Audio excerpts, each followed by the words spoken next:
ನಮಸ್ಕಾರ ಪುಟ್ಟಾಣಿಗಳೇ. ಅಜ್ಜಿ ಇವತ್ತೊಂದು ಹೊಸ ಕತೆ ಹೊತ್ತು ತಂದಿದ್ದೀನಿ. ನೀವೆಲ್ಲ ಕೇಳಕ್ ತಯಾರಾಗಿದ್ದೀರಾ? ಹಾಗಾದ್ರೆ ಬನ್ನಿ, ಒಂದು ಮುದ್ದಾದ ಜಿರಾಫೆಯ ಕತೆ ಕೇಳೋಣ. ಹೌದೌದು, ಇದು ಬರೀ ಕಥೆ ಅಲ್ಲ, ಇದೊಂದು ಜಾದೂ ಕಥೆ. ಹಾಗಾದ್ರೆ ಕಥೆಯೊಳಗ ಹೋಗೋಣಲ್ವಾ? ಎಲ್ಲರೂ ಸದ್ದಿಲ್ದೆ ಅಜ್ಜಿ ಹೇಳೋದನ್ನ ಕಿವಿಗೊಟ್ಟು ಕೇಳ್ಬೇಕು, ಸರಿತಾನೆ? ಒಂದಾನೊಂದ್ ಕಾಲದಲ್ಲಿ ಒಂದು ಸುಂದರವಾದ ದಟ್ಟವಾದ ಹಸಿರು ಕಾಡಿತ್ತು. ಅಲ್ಲಿ ಆಕಾಶವನ್ನು ಮುಟ್ಟೋ ಹಾಗೆ ದೊಡ್ಡ ದೊಡ್ಡ ಮರಗಳು, ಬಣ್ಣ ಬಣ್ಣದ ಹೂವುಗಳು, ಆಮೇಲೆ ಚಿಲಿಪಿಲಿ ಅಂತ ಸಿಹಿಯಾಗೆ ಹಾಡೋ ಹಕ್ಕಿಗಳು, ಹೀಗೆ ಎಲ್ಲವೂ ಇದ್ವು. ಆ ಕಾಡು ನೋಡೋದಕ್ಕೆ ಅಬ್ಬಬ್ಬಾ ಎಷ್ಟು ಚೆನ್ನಾಗಿತ್ತು ಗೊತ್ತಾ?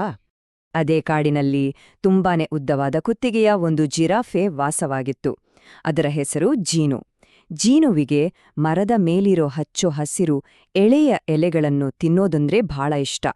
ಯಾವಾಗ್ಲೂ ತನ್ನ ಉದ್ದ ಕುತ್ತಿಗೆಯನ್ನ ಮೇಲಕ್ಕೆ ಚಾಚಿ ಎತ್ತರದ ಮರಗಳಿಂದ ಎಲೆಗಳನ್ನು ಸವಿಯುತ್ತಾ ತಿನ್ನುತ್ತಿತ್ತು.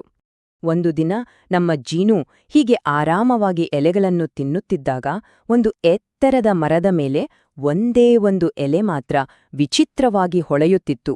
ಚಿನ್ನದ ಹಾಗೆ ಪಳಪಳ ಅಂತ ಮಿಂಚುತ್ತಾ ಇತ್ತು. ಅದನ್ನು ನೋಡಿ ಜೀನುಗೆ ತುಂಬಾ ಆಶ್ಚರ್ಯವಾಯಿತು. ಅದು ತನ್ನಷ್ಟಕ್ಕೆ ತಾನೇ, ಅರೆರೇ, ಈ ಎಲ್ಲಾ ಎಲೆಗಳ ಮಧ್ಯೆ ಈ ಎಲೆ ಮಾತ್ರ ಯಾಕೆ ಹೀಗೆ ಹೊಳಿತಾ ಇದೆ? ಇದೇನಿದು ಇಂಥ ವಿಚಿತ್ರ ಅಂತ ಅಂದುಕೊಂಡಿತು.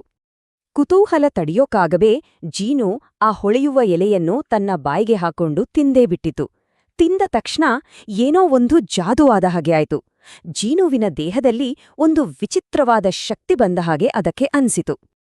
ಆ ಎಲೆಯನ್ನು ತಿಂದಿದ್ರಿಂದ ಜೀನುವಿನ ಕಣ್ಣುಗಳಿಗೆ ಒಂದು ವಿಶೇಷವಾದ ಶಕ್ತಿ ಬಂದಿತು. ಎಂಥ ಶಕ್ತಿ ಅಂದ್ರೆ ಅದಕ್ಕೆ ಕಾಡಿನ ತುಂಬ ದೂರದಲ್ಲಿ ಏನೇನಿದೆ ಅಂತನೂ ಸ್ಪಷ್ಟವಾಗಿ ಕಾಣಿಸೋಕ್ ಶುರುವಾಯಿತು. ಹಾಗೆ ದೂರ ನೋಡ್ತಿರುವಾಗ ಅದಕ್ಕೆ ಕಾಡಿನ ಇನ್ನೊಂದು ಮೂಲೆಯಲ್ಲಿ ಒಂದು ಪುಟ್ಟ ಮೊಲಮರಿ ಕೆಸರಿನ ಹೊಂಡದಲ್ಲಿ ಸಿಕ್ಕಾಕೊಂಡಿದ್ದು ಕಾಣಿಸಿತು. ಅಯ್ಯೋ ಪಾಪ, ಆ ಮೊಲಕ್ಕೆ ಹೊರಗೆ ಬರಲು ಆಗದೆ ಒದ್ದಾಡ್ತಿತ್ತು. ಮೊಲದ ಕಷ್ಟವನ್ನು ನೋಡಿದ ತಕ್ಷಣ ಜೀನುವಿಗೆ ತುಂಬಾ ಬೇಜಾರಾಯಿತು. ಅದು ಒಂದು ಕ್ಷಣವನ್ನೂ ಯೋಚಿಸದೆ ಆ ಮೊಲವಿದ್ದ ಕಡೆಗೆ ಸಹಾಯ ಮಾಡೋಕೆ ಒಂದೇ ಓಟ ಓಡಿತು.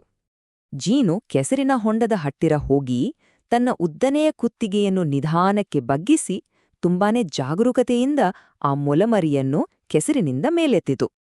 ಕೆಸರಿನಿಂದ ಹೊರಬಂದ ಆ ಪುಟ್ಟ ಮೊಲಕ್ಕೆ ಅದೆಷ್ಟೋ ಸಂತೋಷವಾಯಿತು ಅಂದ್ರೆ ಅದು ಖುಷಿಯಿಂದ ಜೀನುಗೆ, ತುಂಬಾ ಧನ್ಯವಾದ ಜೀನು, ನೀನು ಬಂದು ನನ್ನನ್ನು ಕಾಪಾಡಿದೆ ಎಂದು ಹೇಳಿತು. ನೋಡಿ, ಮೊಲವನ್ನು ಕಾಪಾಡಿದ ತಕ್ಷಣ ಏನಾಯಿತು ಗೊತ್ತಾ? ಜೀನುವಿಗೆ ಬಂದಿದ್ದ ಆ ಜಾದೂಶಕ್ತಿ ನಿಧಾನವಾಗಿ ಮಾಯವಾಯಿತು. ಅದರ ಕಣ್ಣುಗಳು ಮತ್ತೆ ಮೊದಲಿನ ಹಾಗೆ ಆದವು. ಆಗ ಜೀನುವಿಗೆ ಒಂದು ಒಳ್ಳೆ ವಿಷಯ ಅರ್ಥವಾಯಿತು.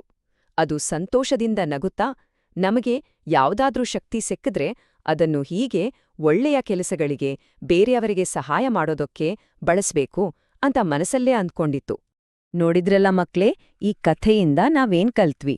ನಮ್ ಹತ್ರ ಯಾವುದೇ ಶಕ್ತಿ ಇರ್ಬೋದು, ಅದು ನಮ್ಮ ಬುದ್ಧಿಶಕ್ತಿಯಾಗಿರ್ಬೋದು ಅಥವಾ ಬೇರೆ ಯಾವುದೇ ಸಾಮರ್ಥ್ಯವಿರ್ಬೋದು, ಅದನ್ನ ನಾವು ಯಾವಾಗ್ಲೂ ಒಳ್ಳೆಯದಕ್ಕಾಗಿ ಮತ್ತು ಇತರರಿಗೆ ಸಹಾಯ ಮಾಡ್ಲಿಕ್ಕಾಗಿಯೇ ಬಳಸ್ಬೇಕು.